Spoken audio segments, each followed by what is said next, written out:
The following is a Comfortably Zoned Radio Network production.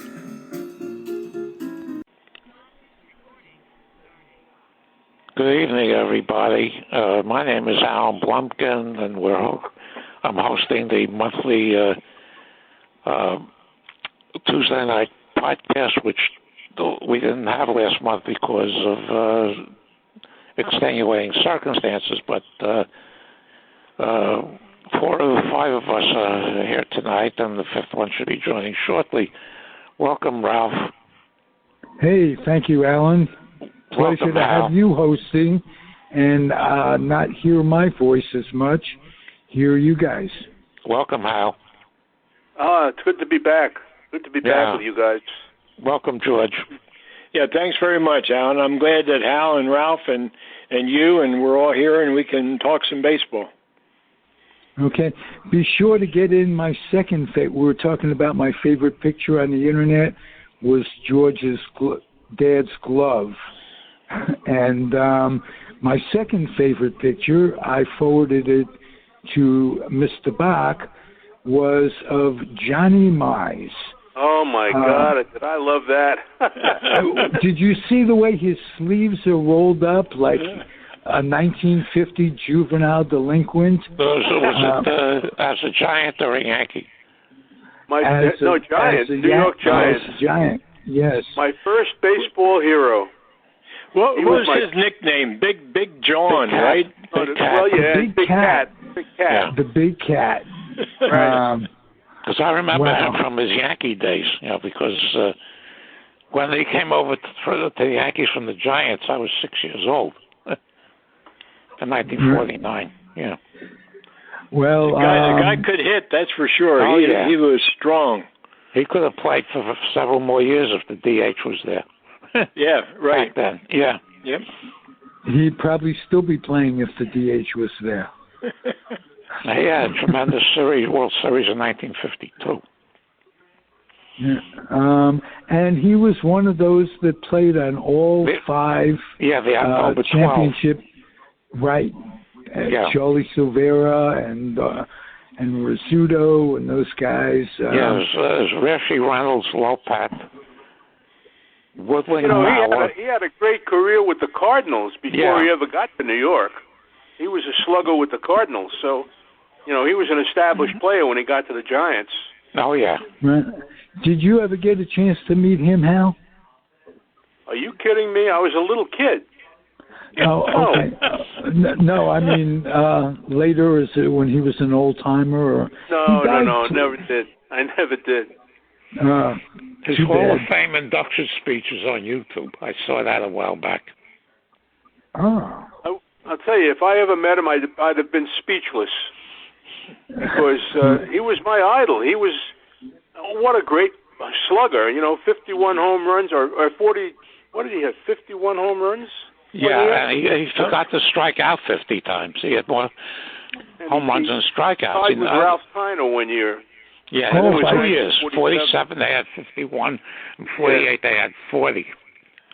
How big was he? Was he like 6'4", 6'5"? He was a big guy. I don't think he was that. He was 6'3", but very, very powerful. 6'3", okay, but he was very muscular, big guy. Very, very. He was a big man. He was a big man. That's right. I remember that. He wore number 15 in New York for the Giants, and then he wore number 36 with the Yankees, right? Yeah. Whoa, good memories. Good memories. Alan, what do you want to talk about tonight? Oh, okay. George Pace's glove was absolutely special. Talk about, real quick, George, talk about what we were talking about off the air, that a baseball player's glove, 3 gloves in an entire career, how it became broken in and really near and dear to the individual player. George.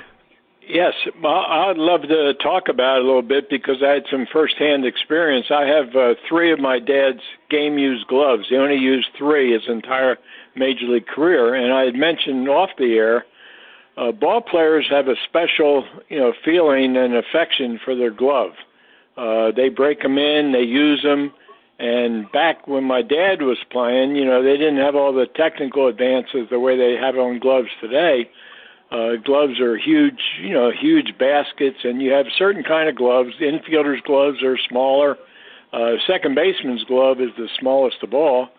Outfielder's gloves are large, about the same size the pitcher's glove. The difference is the web in a pitcher's glove is closed so the batter can't, see how the pitcher is setting his pitch before he throws it. Where the outfielder's gloves are larger because, ball players, and you've seen some spectacular plays where they're, jumping over the fence or they're diving for balls, and they really have a very large glove today. When my dad played, the gloves were a lot smaller.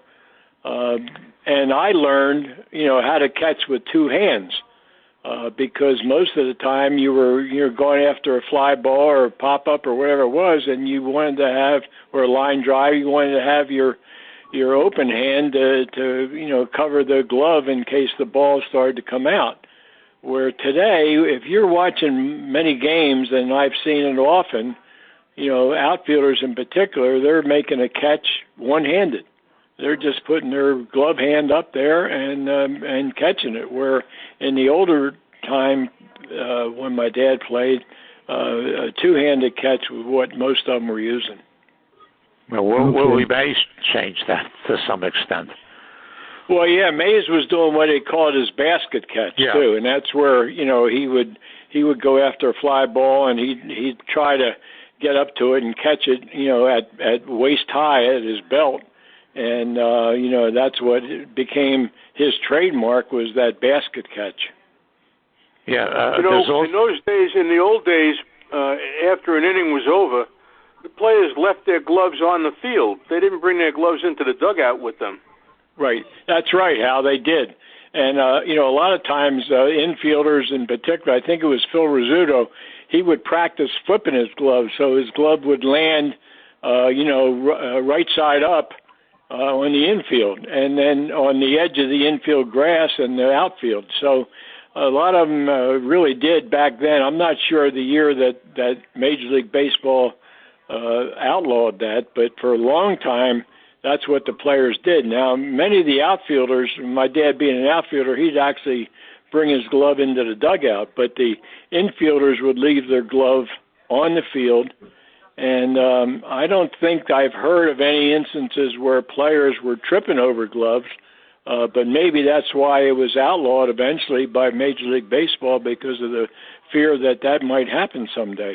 Yeah, I read a story that Phil Rizzuto, he was afraid of everything, so they put bugs and whatever they could dig up, small snakes and everything inside his glove, and he'd go back out there and put his hand in the glove, and he'd freak out. You know what, Alan? I'd heard that. That's a funny story. I mean, I'm sure it was true, because Phil was, obviously a great player, but he was definitely afraid. And some of the, players used to love to do practical jokes, and that was one of them. And I'm sure he probably did freak out when he put his glove on. There was a snake looking at him. George, do you remember if players frowned upon it when other players put their hand in their gloves? Well, I maybe some did, Ralph. I don't ever recall my dad talking about that, but I know one thing, that his glove was a treasured possession, and I'm so fortunate that I have three of them. And there's a big difference between a store-bought glove, and my dad had a sporting goods store, and Rawlings and Spalding, Wilson, McGregor, they had, players' autographs or whatever, and a certain model of glove. But the real glove that the players used was their game-used glove, and that was made specifically to their recommendations. And I know the one glove I have of my dad's actually has his name engraved right in the leather on the glove. Oh, that's cool, like on a bat, for instance. Right. Yeah. Very cool. And players, Ralph, the thing about baseball is that players are very superstitious. And I can tell you for a fact that if a player ever lost his glove, he would go crazy because that's part of his uniform, that's part of his life. And, I have the three that I have, two were, game used that my dad played. One was the same model that Red Rolf used with the Yankees with what they call a spiral web. And then that was eventually outlawed by Major League Baseball because of the players, the outfielders in particular, liked that spiral web because it extended above the fingertips. And that would allow a player to reach in the stands or whatever and use it like a snare. They can't use that anymore. Today the law is the glove can be a certain size, but the web cannot extend past the tips of the fingers. Does anybody remember when Paul Richards, when they got Hoyt Wilhelm and maybe another couple of knuckleballers put in that huge catcher's mitt? Right. Because there's no size limit. There's no size limit on a catcher's mitt. Yes, back then they did. Richards had been a catcher, and he came up with that. Triandos used it. I think Clint Courtney used it. And they used it to catch Wilhelm's knuckleballs because, the knuckleball is so tough to handle. And so the fact is that Richards came up with this oversized catcher's mitt. And I've seen an interesting picture. I think Triandos has it. He's got a regular size catcher's mitt on one hand, and he's got the oversized catcher's mitt on the other. That lasted for a while, and then that was outlawed by Major League Baseball, saying that the catcher's mitt can only be a certain diameter. They can't use that oversized mitt anymore. Yeah, because there's no limit on it before they put the rule in. Right. Hey, there was a player, I can't think of his first name. He was a really good center fielder with the Dodgers and later the Giants in the 80s. I think his name was Butler. And Brett Butler. Can't think. Yes. Brett Butler. Yes. Yeah, Brett Butler. That's right. And he used a mitt for a long time that was longer than the 12 inches that they put the rule in for. It was 2 inches longer, and they made him stop using that glove. I remember when he was with the Giants. It looked like a softball glove. And, well, anyway, you know what? That probably gave him really an unfair advantage. I mean, if he was using a glove above the specs, and when you look at old photographs of baseball, I mean, the evolution of the glove is very, very interesting. The earliest gloves, I think Spalding might have had the first one, Albert Spalding, maybe in the 18-somethings, whatever it was, but they were very small. They were almost the size of the hand. And, right. And a lot of players in the early days were playing baseball barehanded. They weren't even using a glove. So, the evolution of glove from those tiny little things to the baskets that you see today are it's really an interesting story to see the technological development. And a lot of the older gloves had a lot of padding in them. Today, the gloves are pretty much without padding. They use what they call a snap feature. So you see a lot of the, when a ball player, I mentioned about an outfielder catching the ball one-handed, the glove will snap right around the ball. And the same thing with catcher's mitts today and first baseman's mitt. They use that same kind of snap feature. The gloves are very, very flexible and, really a tremendous advantage, just like in most sports. Glove technology has really changed the game, just like the oversized tennis racket and the kind of things that they do today in different sports, golf drivers with big heads and all that kind of thing. It's a different world today, but the evolution of the baseball glove is quite interesting.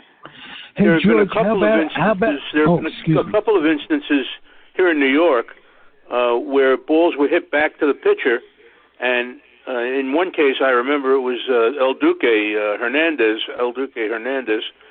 and he couldn't get the ball out of his glove, so he just threw the glove over to first base with the ball in it. Yeah, you know what, Hal? I saw that. I saw a YouTube about it. It was really funny when you see it because he could not get it out, and he threw the glove over to the first baseman, which was legal.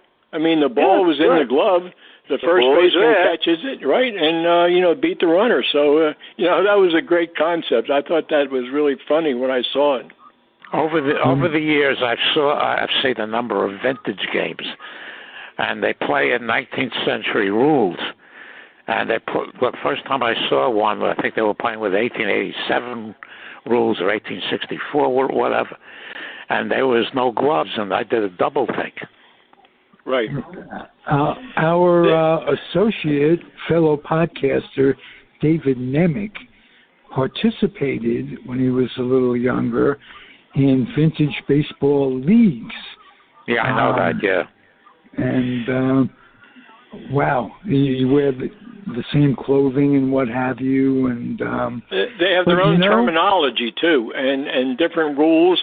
I went to a vintage game myself. I was just curious, and it was really interesting to watch. You know how they called different pitches and the batters, and they were allowed to, I think, catch a ball on one bounce, and the batter was out. And you know, the umpire. I mean, I think it was the batter. He used to call where he wanted the pitch, and the umpire. You know, if the ball wasn't where the batter wanted it, it would be a ball. So, you know, they have a whole bunch of rules, and vintage baseball is such an interesting game to watch.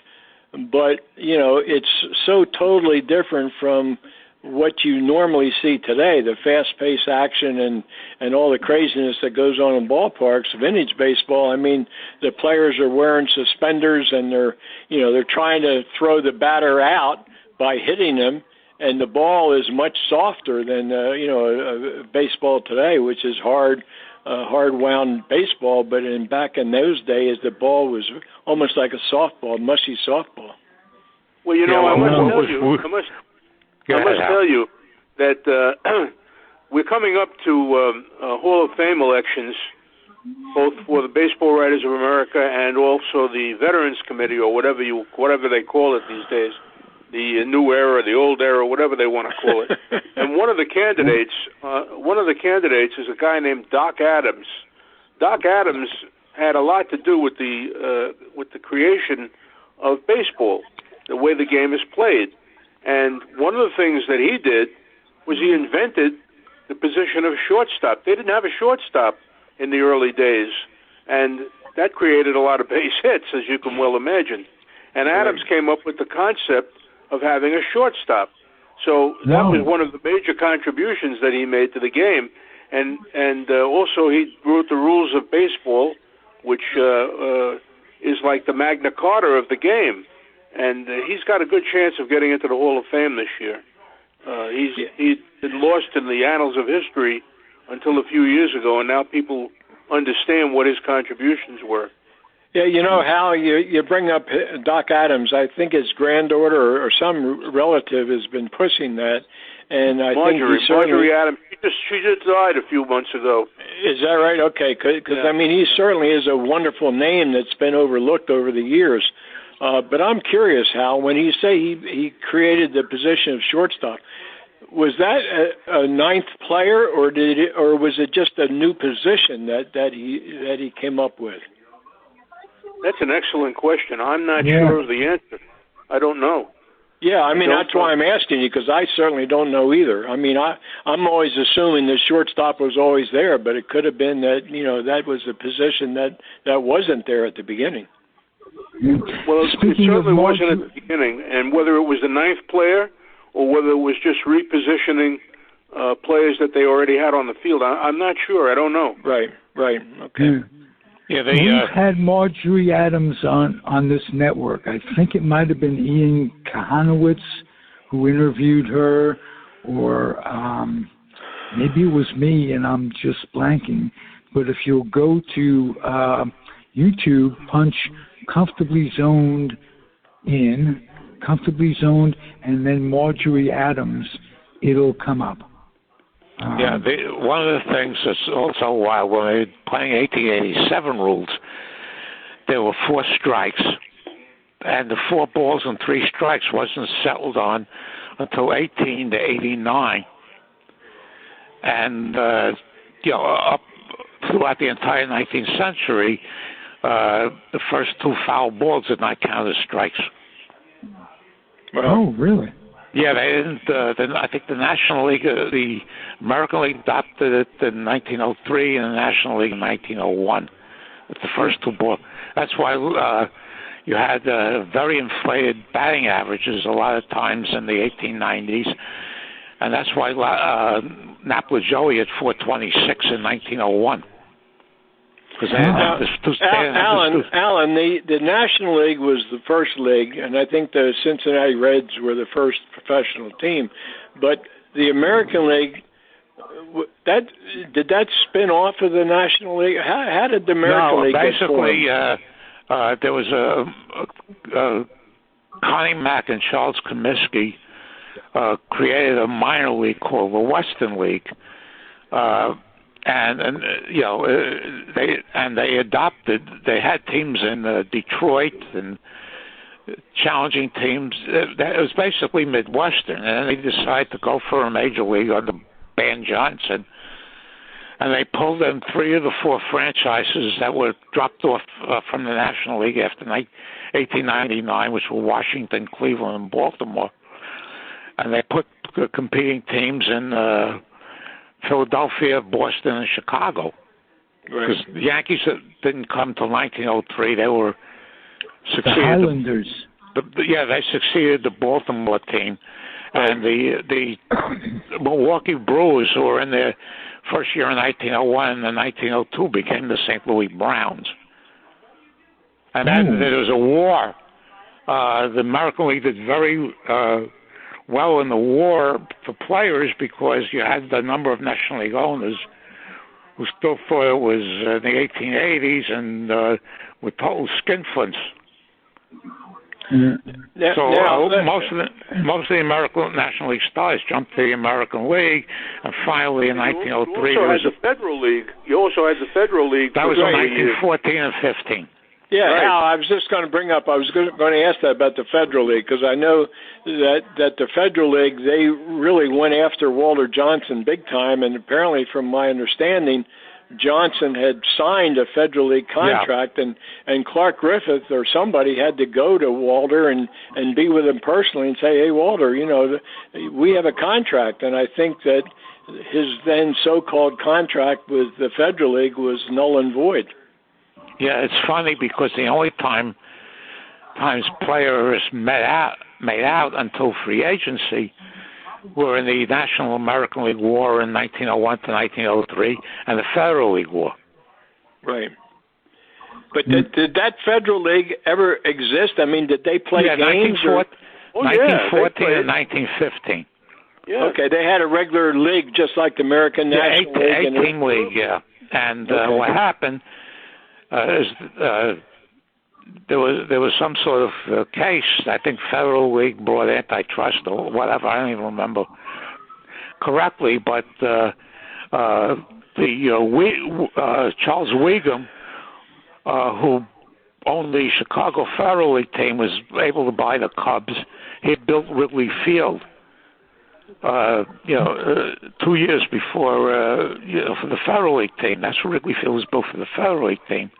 Right. Oh. And Phil Ball, who owned the St. Louis Federal League team, was allowed to buy the Browns, and Phil Ball had a big fight with Branch Rickey, who was his, whatever general manager was called at that point. And Rickey went over to the Cardinals, and the rest is history. Well, now, did the Federal League go out of business because they just couldn't afford to be in business, or were they? Couldn't. Okay. Are there because I know there was another situation when my dad was playing in the 30s and 40s with the Mexican League. A lot of ball players were jumping, and I know a couple of my dad's teammates, they jumped from Washington to the Mexican League. Sal Mackley, for instance, learned his trade in the Mexican League. He jumped and was allowed back in, and he credits the instruction he got down there for the good major league career he had. There's a book I have, came out a whole bunch of years ago, I have lying around somewhere, called The Mexican Jumping Beans, and it describes that whole thing. I remember that book. Yeah. Maxine Lanier started 6-0 with a 1.93 ERA for the Cardinals, and he jumped. And he was when they allowed them back in 1949. He was never the same. Yeah, whereas Magley, just the opposite. Yeah, he fell under the tutelage of Dolph Lukey, who was a tremendous pitcher, primarily for Cincinnati in the 20s. Oh, God. Alan, George, Hal, all three of you, a wealth of frickin' knowledge. It's unbelievable. We could talk about the old times. We probably can't talk anything about today. No, I don't want to talk about today. One topic I wanted to bring up. In what they're doing today. One topic I'd like to bring up is they have a Golden Era committee that meets in 3 weeks. Yeah. Where they have players like... I had a thought about those committees. If a player didn't get voted in his time, he didn't become a better player. It's just all objective. It's subjective, and nothing really changed in his career. My issue is this. The Baseball Writers Association election requires 75% voting for you to get you into the Hall of Fame. And there are about 400 or so writers. So we're talking about 300 people voting for you to get you into the Hall of Fame. In these committees, they only have like 16 members. So you only need 12. 12 versus 300, you know what I'm saying? It's quite a difference. But there are a number of Hal, players. you know what? You're absolutely right. It is quite a bit of difference. And where I get confused, in the old days that I recall, they had the Veterans Committee. Now you've got these all different, Golden Age and whatever these requirements are. I don't know how that works. I mean, if you've got a player that played like in the 30s or 40s, is he considered what had been the Veterans Committee? Does he now go into what they call the Golden Age? No, the age before that, what they call the early age. Early age, okay. Yeah, the top candidates in the Golden Age, which starts in 1946, are, to me, Gil Hodges and Minnie Minoso. Minnie Minoso especially. Right, yeah. But the Veterans Committee over the years has put in, like Frankie Frisch, when he was on there, putting in all these old Cardinals and Giants, who the only way they should be in there is buying a ticket. Yeah. Right. Well, there's been so much controversy about that, though. When you mentioned about Minoso, and I agree about he should be in, but Gil Hodges is one that has always been excluded, and yet, so many people say, well, he should definitely be in, and I agree he should be, but what would he go in under? Both a manager and a player. Golden Era. And his numbers are very similar. Golden Era, okay. All right. His numbers are very similar to those of Orlando Cepeda and Tony Perez. I mean, you can throw a blanket over their careers. Right. So the other two are in. Right. What's also interesting is this year's Baseball Writers ballot has on it for the first time 2 players, David Ortiz and Alex Rodriguez, who had steroid issues hanging over them. And also on there for the last time are Roger Clemens and Barry Bonds. So this is going to be a very interesting election, and what they do with those 4 players. Well, they opened up the age when they play. Yeah, if those guys don't get into the Hall of Fame in the regular, do they then come up the next time for one of the committee? Yes. Yeah. Yes. Okay. Yes. Okay. But that's only every couple of years. They don't meet every year. Right. But they have to get when Hal said that. Hal, you said like 12 votes. So a player can get say 10 votes. Is there a minimum that the requirement? The only reason I'm asking this because I know a couple of years ago Mickey Vernon came up like 1 vote short of the Veterans Committee. And so Reynolds. Yeah. Right. They put in Joe Gordon, who I don't think is a Hall of Famer. Yeah. Because he got 12 votes, and Well, supposedly. what about Harold Baines? Oh God! Don't get me started on the baseball writers. Don't get me started on that.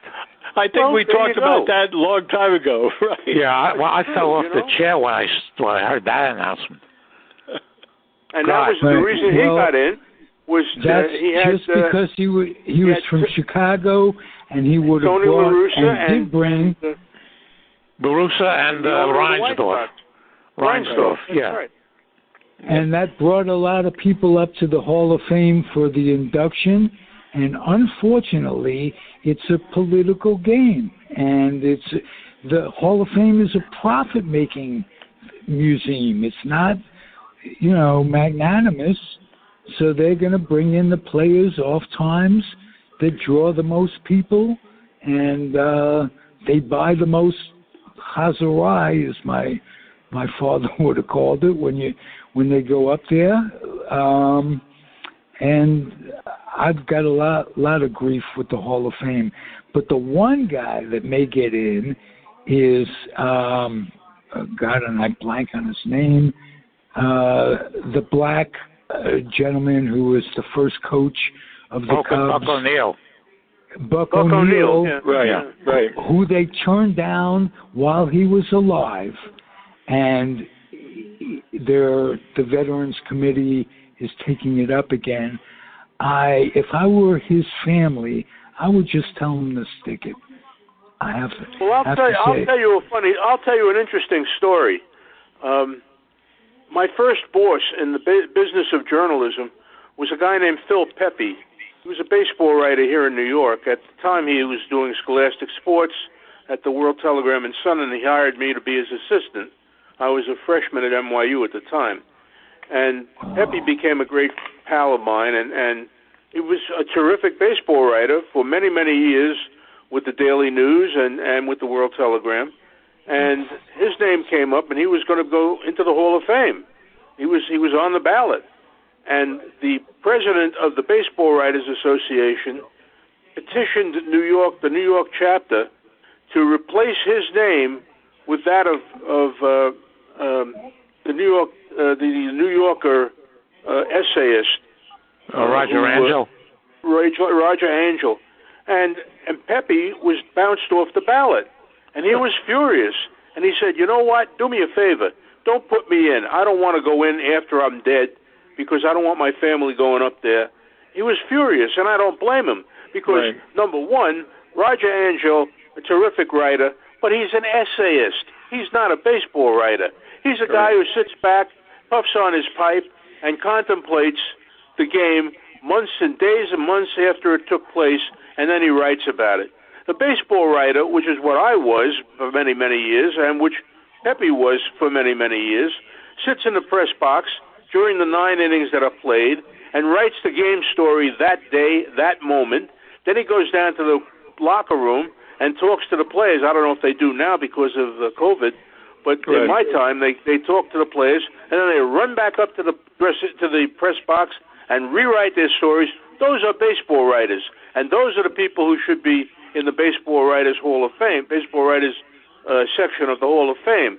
Don't tell me Roger Angel, who was an essayist, is essentially what he is, belongs in the Hall of Fame, certainly in place of Phil Pepe. So that's my beef with the Hall of Fame. Well, you know what, Hal, you bring up a good point. Let me make a point. Hal Bock should still have a vote.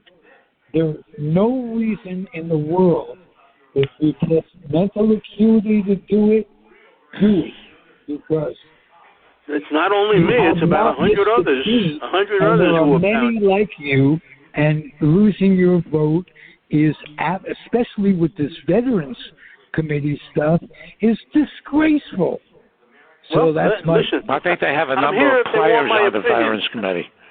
I think they have a number of Hall of Fame players on the Veterans Committee, like they know about what happened before they were playing. Right. But Minnie Minoso was, as much as I loved Roberto Clemente, Minnie Minoso was the first black Latin superstar, and he came in, and he had a lot of discrimination against him, a lot of name calling, a lot of racist comments, and he played through it. Right. The thing about Minoso early, also, Alan and Hal and Ralph, Minoso was designated as a 5-decade player. Yeah. Which is I don't know whether I know Mickey Vernon and Early Wynn, a couple other ones were 4-decade players. Ted Williams, yeah. And Ted Williams, right. Yeah. Okay. But Minoso was actually a 5-decade player because I think he played up until 1 or 2 games at the end of his career, which gave him that 5-decade designation. Bill Veeck, when he owned the White Sox the second time, brought him into a game where he was like 55 years old just to get that designation. Right. Okay. It was a publicity stunt. Veeck did a lot of those. Once again, Minnie Minoso had a terrific career, and now he's gone, and now they're thinking about putting him in the Hall of Fame. Well, they should have thought about putting him in the Hall of Fame when he was alive. Right. I agree. The same thing applies for Buck O'Neil, Yeah, and Hodges was the same way. I mean, the guys, I've always maintained that if a player is deserving and he's still breathing and he's going to be nominated to the Hall of Fame, get him in there while he's still alive. It's such a great honor. Now it's almost like an afterthought, and then like Alan said, all of a sudden now you got to bring the family up to Cooperstown, and it's all done after the player died. But the real feather in that player's cap would be inducted into the Hall of Fame when he's still alive. Of course, absolutely. And they do things like they put on the non-player side, they put in a man named Morgan Bulkley early, because he was president of the National League in 1882. 1876. He was president for 1 year. And the one who founded the National League, William Holbert, took him 100 years to put him in. Right. And with the owners, they put in Tom Yorkie like 35, 40 years ago, who's a racist drunk, and it took him forever to put Jacob Rupert, who was the only one the Yankees dynasty was founded. It took them forever to put him in. And they put Bowie Kuhn in, if I'm not mistaken. Yeah, they put Selig. Yeah. And they have a certain designation for the commissioners, right? They get in, so. Right. And so deserving was Bowie Kuhn, don't you know? Yeah, because when people were criticizing on Facebook when Selig got in, I said they lowered the bar with Bowie Kuhn. Right. Right. And Fort Frick was another great one, yeah. Selig was the commissioner for the only World Series that was canceled because of the strike. I mean, that's outrageous. You don't cancel a World Series. You settle the strike and get these guys back on the field. But he was perfectly okay with it, and the drug, the explosion of steroids, he looked the other way. Fort Frick, when he was commissioner, put the asterisk on Roger Maris. And he always said it was a league matter because O'Malley ran the National League and the Yankee owners ran the American League. Right. But it never really took. I don't think it appeared in one official record book, as far as I know. But it sure got a lot of publicity. And it was certainly unfair. And Roger Maris is another one up for consideration. I'll ask you guys, is he deserving? No. Who are you talking about? Roger Maris. Maris. No, I'm sorry. I don't think so. I understand that he broke the record with 61 home runs, but he did it in an expansion year with two teams that had no business being in the major leagues that season. And I think he had a good career, not a great career, in my opinion. Right. Well, Ralph, I don't know if you remember this when Peter Golenbach proposed him. We got into a nice little argument on that. Right. We say play next number of World Series. I said so did Moose Skowron, and Gilbert Dougald and Hank Bauer and Elston Howard. You think they're Hall of Famers? No, not at all. But emotion gets the better of us, and that just goes to prove the aura of the New York Yankees. And should Munson be in there? A lot of people think so. A lot of people also think that Dick Allen belongs. Right. He could get in. He's on that ballot. Yeah, I know. But Munson, I'm up in the air about it.